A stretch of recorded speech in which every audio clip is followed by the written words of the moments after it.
नमस्कार, भारत शक्ति .in के यूट्यूब चैनल में आप सभी का स्वागत है। मैं नितिन गोखले हूं और आज मेरे साथ एक विशेष कार्यक्रम में चर्चा करने के लिए लेफ्टिनेंट जनरल सवनीत सिंह हैं, जो 17 माउंटेन स्ट्राइक कोर के कमांडर रह चुके हैं और जिन्होंने कैलाश रेंज ऑपरेशंस जो भारतीय सेना ने किया था अगस्त 2020 में, उसका नेतृत्व किया था। और आज उन्हीं की ज़बानी ये सुनते हैं कि इस कैलाश रेंज ऑपरेशंस की क्या मायने रखते हैं, कैलाश रेंज ऑपरेशन से भारत को क्या वहाँ पे एडवांटेज मिला लद्दाख में, ईस्टर्न लद्दाख में चीन के खिलाफ, और इसका महत्व क्या है। तो चलिए मिलते हैं लेफ्टिनेंट जनरल सवनीत सिंह से। आपका स्वागत है इस प्रोग्राम में। धन्यवाद नितिन। तो आप 17 माउंटेन स्ट्राइक कोर के जीओसी थे जुलाई और अगस्त के बीच 2020 में जब वो ऑपरेशन हुआ। तो कैलाश रेंज ऑपरेशंस के बारे में बात करने से पहले मैं अपने दर्शकों को एक बार उस इलाके की एक झलक दिखलाना चाहता हूँ जो जिस इलाके के बारे में हम बात करने जा रहे हैं। और ये है वो इलाका लद्दाख का, और चुशूल, स्पंगूर, रिचिनला, रिजांगला, वो सब एरिया है जिसके बारे में हम बात करेंगे, विस्तार से बात करेंगे। पर पहले आपको ये दिखा दें कि इन पहाड़ियों पे ये ऑपरेशन हुआ था और ये बहुत एक ऐतिहासिक ऑपरेशन कहा जा सकता है।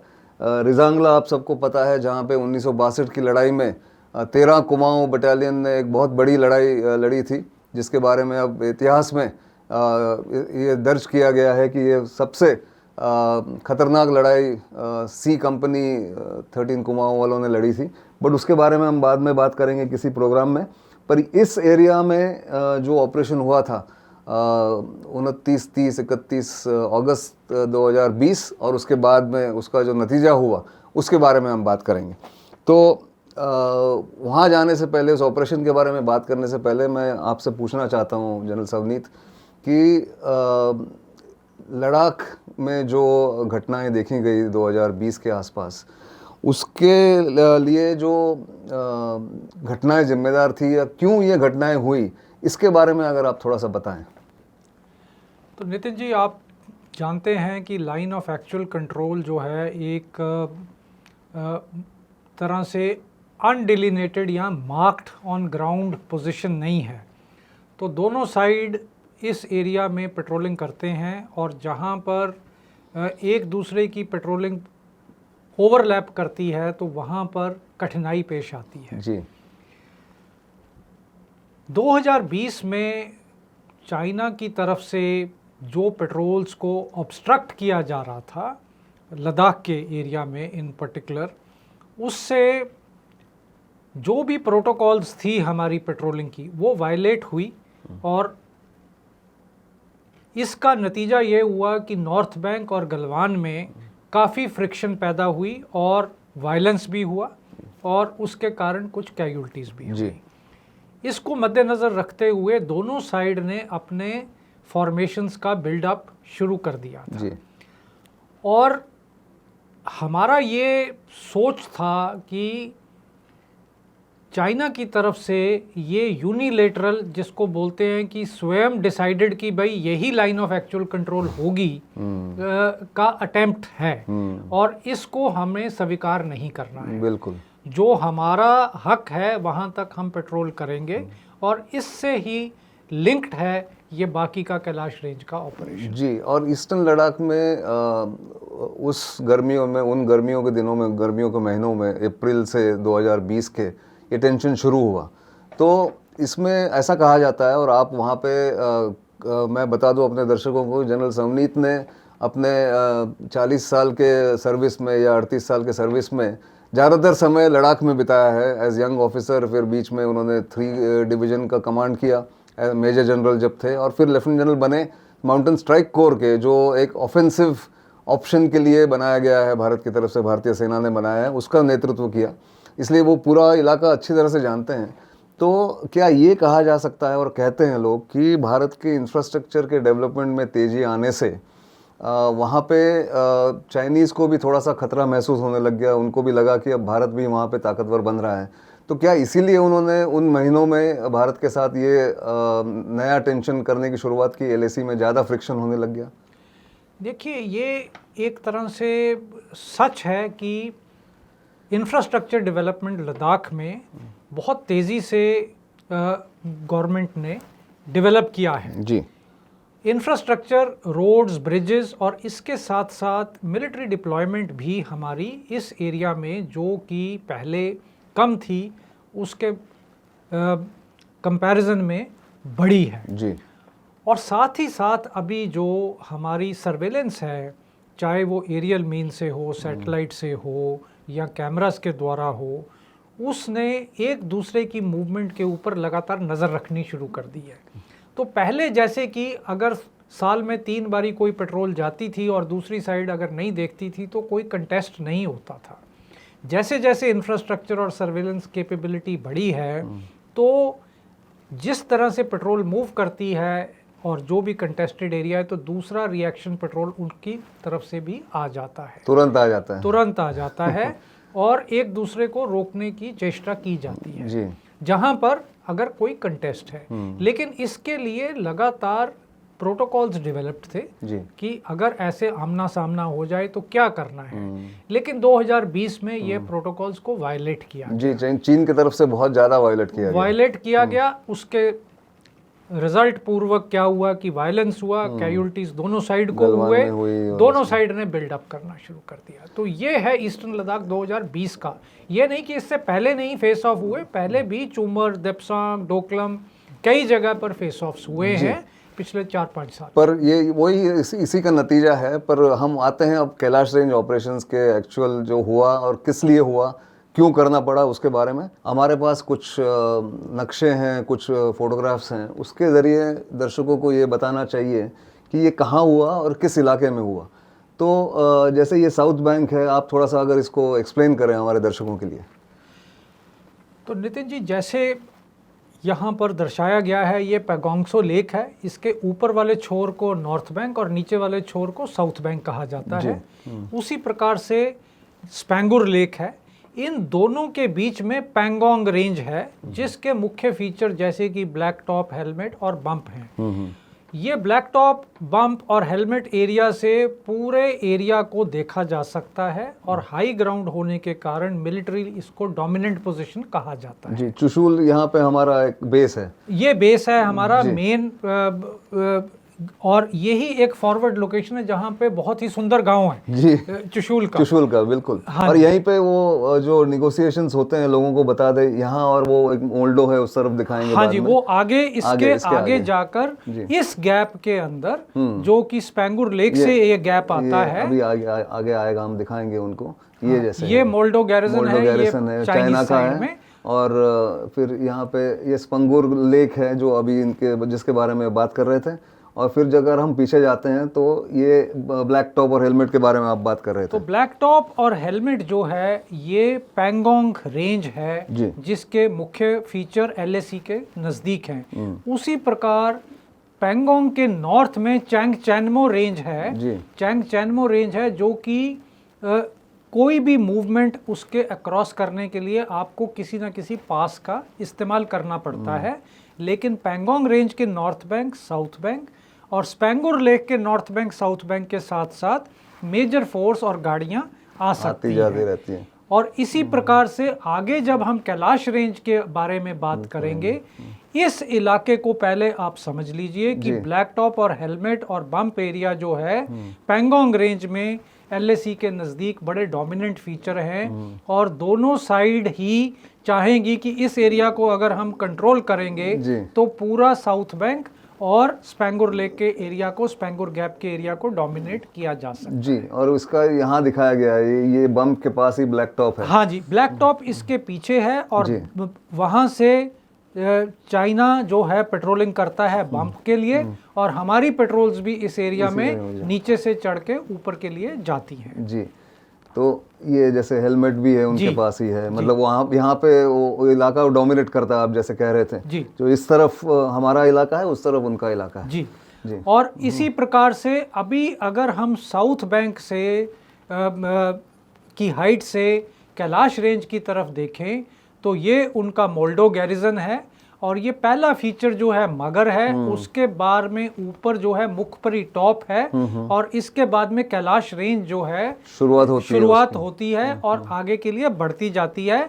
1962 की लड़ाई जो है, जैसे आपने ठीक तरह से बताया दर्शकों को कि रजांगला में हुई, उसी प्रकार से इसके ऊपर कई पास हैं, रजांगला, रेचिंगला, चौगाला, टिकटिकला, जराला, ऐसे करके कई पासेस हैं। उसी में से आने जाने की मूवमेंट हो सकती है, द्वारा गाड़ियां और आदमी आर पार हो सकते हैं। बाकी की हाइट्स जो है बहुत डिफिकल्ट है, कठिन है, बहुत कठिन है। और जैसे यहाँ पे वो हम देख रहे हैं कि ये अभी जाके कैलाश रेंज में अगर आते हैं रजांगला, हाँ, ये चाइनीज की साइड से रजांगला को रास्ता है, ये रेचिनला को रास्ता है, और ये पीछे उनकी जो रोड है SRJ स्पेंगुर रोड जंक्शन से जाती है ब्लैक टॉप की तरफ। जैसे ये स्पेंगुर सो है, ये स्पेंगुर जो लेक है, ये स्पेंगुर लेक है, और ये रास्ता उनका चीन का यहाँ से आता है, उनको सप्लाई करता है।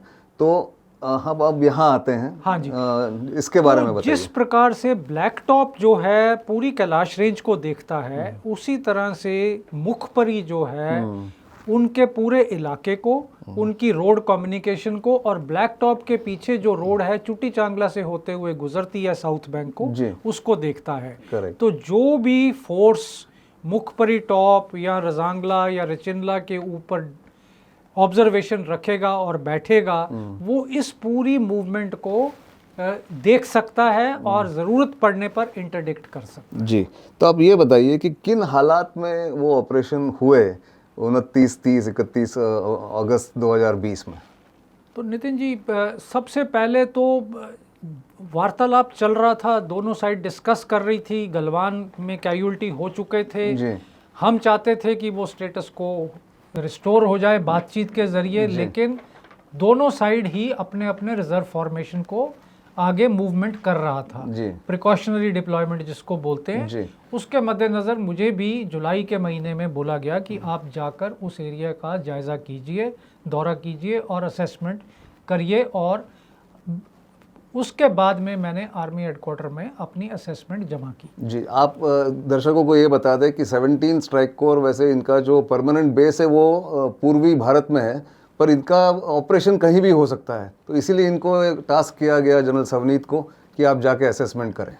तो ये असेसमेंट करने के बाद में हमने आर्मी हेडक्वार्टर को अपना असेसमेंट दिया, और उन्होंने बोला कि आप अपनी असेसमेंट के ऊपर जो है जो भी प्लान करना है प्लान करके आप वेट कीजिए। और फिर मुझे अगस्त के महीने में ऑर्डर मिला कि आप अपने हेडक्वार्टर को लेके लद्दाख के लिए चले जाइए। तो वो इंडक्शन हमारा हो गया लद्दाख में, और बातचीत चल रहा था स्टेटस को का, लेकिन ऐसा लग रहा था कि चाइना की तरफ से स्टेटस को के ऊपर एक्शन नहीं हो रहा, और जो फ्रिक्शन पॉइंट्स हैं वहाँ से डिसएंगेजमेंट नहीं हो रही है। तो इसको मद्देनज़र रखते हुए 29 की रात को ऐसा लगता है कि चाइना ने ब्लैक टॉप और इस एरिया में yellow top black top area में हरकत शुरू किया, जो कि हमारे फॉरवर्ड ट्रूप्स ने देखा। तो हमारी तरफ से भी इस एरिया में हरकत शुरू हो गया, हेलमेट की तरफ जाने के लिए और बम्प की तरफ जाने के लिए। तो दोनों साइड आमने सामने, एक तरफ से साउथ बैंक के ऊपर भी ये शुरू हो गया। करेक्ट। तो इसको मद्देनजर रखते हुए 30 तारीख को सुबह मुझे आर्मी कमांडर पूर्वी कमान, उन्होंने मुझे बोला, नॉर्दर्न कमांड ने मुझे कॉल किया और बोला कि साउथ बैंक में, ये नॉर्थ बैंक की तरह साउथ बैंक में भी हम आमने सामने हो गए हैं, तो ये बढ़ रहा है, और इसको देखते हुए हमारे को कैलाश रेंज का ऑप्शन जो है एक्सरसाइज करने की ज़रूरत है, और इसको आप जल्द से जल्द एक्शन में लाइए। तो उसके बाद में मैंने अपने डिविजनल जीओसी को वार्निंग ऑर्डर इशू किया, उन्होंने अपनी फॉर्मेशन को वार्निंग ऑर्डर इशू किया, और उसी के आगे चलते हुए शाम 30 तक हमने कैलाश रेंजेस में मुखपरी टॉप, रजांगला, रेचिनला हाइट्स के ऊपर हमने अपने फोर्सेस को डिप्लॉय करना शुरू कर दिया। जी, उस दिन रात को फिर आपको ऐसा लगा होगा कि उनका रिस्पांस क्या होगा चीन की तरफ से? हाँ जी, तो ये 30 की रात जो है ट्रूप्स के लिए भी और कमांडर्स के लिए भी बहुत ही चैलेंजिंग रात थी जी। इसमें हमने पूरी तरह से हर कंटिजेंसी के लिए तैयारी करना था, तो काफ़ी रिसोर्सेज, मैन पावर, पानी, राशन, ये सारा का सारा ऊपर पहुंचाया जा रहा था और पूरी रात कार्रवाई करके हमारे जवानों ने अपना अपना मोर्चा संभाला था। एक बात दर्शकों को फिर यहाँ एक बता दूं कि इन ऊंचाइयों पर 1962 के बाद कभी भी कोई परमानेंट डिप्लॉयमेंट जो कोई रहता नहीं है यहाँ पे, पेट्रोलिंग ज़रूर होती होगी पर यहाँ पे रहता नहीं था। तो इसलिए एक दिक्कत ये थी कि वहाँ ना पानी था, ना रहने की जगह थी, ना कोई राशन, वहाँ खाने पीने का सामान ज़्यादा जाने की कोई एक व्यवस्था थी। तो ये सब इनको रात को 30 तारीख को करना पड़ा और ये भी सोचना पड़ा कि अगर चीन कोई हरकत करता है उनकी तरफ से तो उसका जवाब क्या देना होगा जी। तो इसके आगे फिर 31 को क्या हुआ? तो 31 को उनकी तरफ से हरकत थोड़ी थोड़ी देखने को मिली और फिर उसके बाद में पहली को वो नज़दीक आए और बैनर ड्रिल के द्वारा उन्होंने कांटेक्ट किया और वापस जाने के लिए आग्रह किया। लेकिन हमारे ट्रूप्स ने जब बोला कि ये बातचीत जो है के द्वारा ही अभी हल होगा और हम जिस पोजीशन पर बैठे हैं हम उसको नहीं छोड़ेंगे, हमारा आदेश यही है कि इसी पे बैठना है, इस पे बैठना है जी। तो इसके जैसे कि आप देख रहे हैं इसके रिस्पांस में उन्होंने इसके साथ साथ बातचीत के साथ साथ अपना आर्मर और हैवी इक्विपमेंट भी आगे मूव करना शुरू किया और ये आपको दिख रहा था ऊपर से, आपके और ये ट्रूप्स को दिख सारे रहा का था। सारा क्लियरली ऑब्जर्वेबल था। और इसी को मद्देनजर रखते हुए हमने पहले ही 30 रात को कुछ आर्मर, कुछ बीएमपी पहाड़ से थोड़ा नीचे नज़दीक एरिया में प्रिकॉशनरी, भारत की तरफ से किया गया, भारतीय सेना की तरफ से किया गया, प्रिकॉशनरी डिप्लॉयमेंट अख्तियार कर लिया था। आर्मर मतलब जो टैंक होते हैं, जो हमारे टैंक रेजिमेंट्स के जो टैंक्स हैं उनको वहाँ पे पोजीशन किया गया है, ऐसा जनरल समरीत हमें बता रहे हैं। पर ये जो है ये चीन की तरफ से कैसा वो आर्मर का मूवमेंट हुआ, कितने लोग आने लग शुरू हो गए, ये पूरी तरह से दिखाई दे रहा था भारतीय सेना के जवानों को, भारतीय सेना की जो डिप्लॉयमेंट थी उनको। ये मुखबरी या वहाँ से लिया होगा, कहीं से फोटो होगा, पता नहीं हमें, बट ये दिख रहा था कि चीन भी अपनी हरकत कर रहा था उस समय। जी, ये आप जैसे कि देख सकते हैं कि उनका फोर्स लेवल बिल्डअप था, लेकिन ये डायरेक्टली नीचे हमारे सामने दिखाई दे रहा था। जी, और ऐसे समय में जब दिखाई देता है तो ये जो है तो अगर जंग होती तो ये तो बड़ा अच्छा टारगेट सेना के लिए होता, किसी भी सेना के लिए। जी, क्योंकि पहाड़ों में और हाई ऑल्टीट्यूड एरिया में जो भी आदमी हाइट के ऊपर बैठता है उसको विजिबल और डिफेंस पोटेंशियल ज़्यादा मिलता है। जी, तो ये करने के बाद फिर बातचीत ज़्यादा तेज़ी से शुरू हुई, चीन की तरफ से ज़्यादा एक वो कहा गया कि तैयारी हो गई कि कुछ कॉम्प्रोमाइज़ हो जाए, कुछ डिसएंगेजमेंट हो जाए।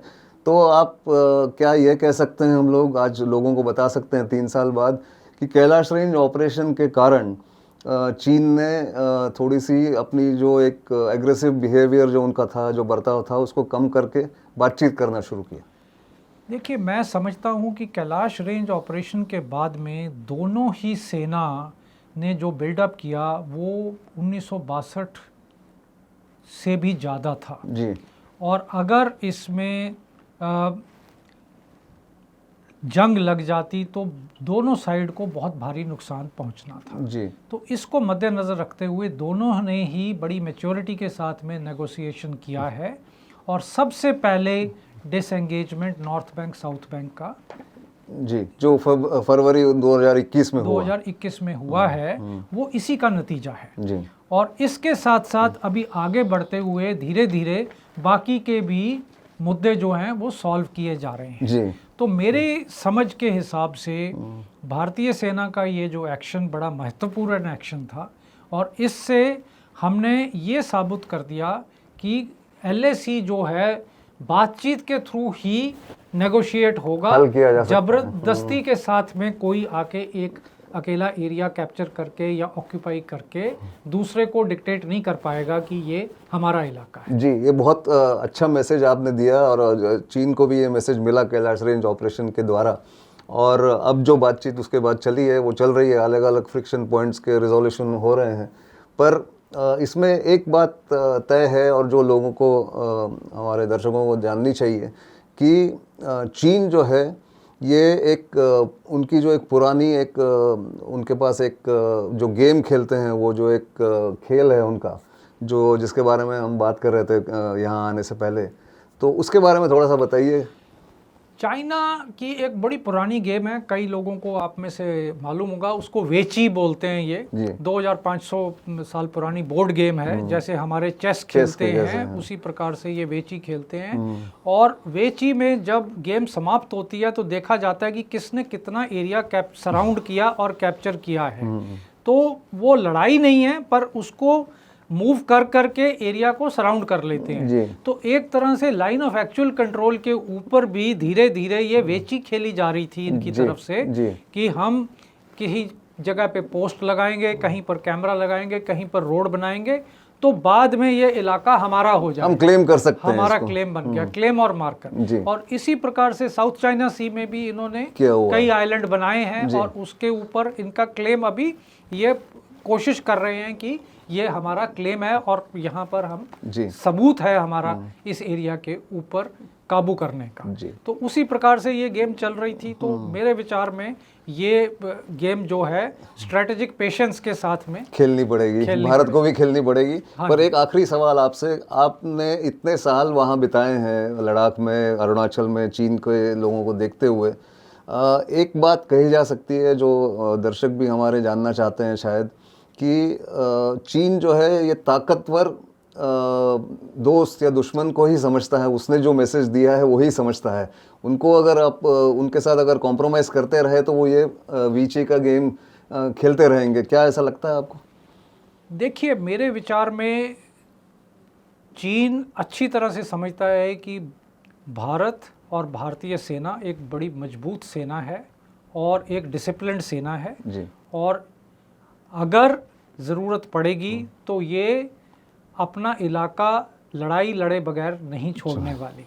तो इसलिए वेची में वो जो कोशिश कर रहे हैं कि बगैर लड़ाई लड़े ही कुछ एरिया ऑक्यूपाई कर लिया जाए, जो कि मेरे हिसाब से बातचीत के ज़रिए, जो कि हम पहले भी फॉलो करते आए हैं, और इसको लाइन ऑफ एक्चुअल कंट्रोल का सल्यूशन जो है दोनों देशों के बीच में बातचीत के द्वारा ही निकलेगा, ना कि लड़ाई के। जंग बिल्कुल जायज़ नहीं है इसमें, ये अब उनको पता चल गया है और शायद पहले भी पता था, पर अब ज़्यादा पता चल गया होगा इस ऑपरेशन के कारण, ये कहा जा सकता है। मैं आपको धन्यवाद देना चाहता हूँ। पहली बार पब्लिक में हमने इसके बारे में बातचीत की, डिटेल कैसे हुआ ऑपरेशन, क्यों हुआ, उसका कारण क्या था। तो मैं आपको धन्यवाद देना चाहता हूँ। आपका समय कीमती आपने हमें दिया और लोगों को यहाँ बताया कि कैसे हुआ। धन्यवाद, बहुत बहुत धन्यवाद। तो दर्शकों, ये था कैलाश रेंज ऑपरेशन का पूरा ब्यौरा जो हमें लेफ्टिनेंट जनरल सवनीत सिंह ने दिया। देखते रहिए भारतशक्ति.in, हमारा यूट्यूब चैनल आपको पता है कहाँ पे सब्सक्राइब करना है, कमेंट्स कैसे देने हैं, फीडबैक कैसे देना है, ये देते रहिए। और आगे भी हम आपको इनके साथ भी बातचीत कराएंगे। इनका जो तजुर्बा है उसका एडवांटेज लेके हम और भी ऐसे कई प्रोग्राम करेंगे भविष्य में। बट अब तक के लिए इतना ही।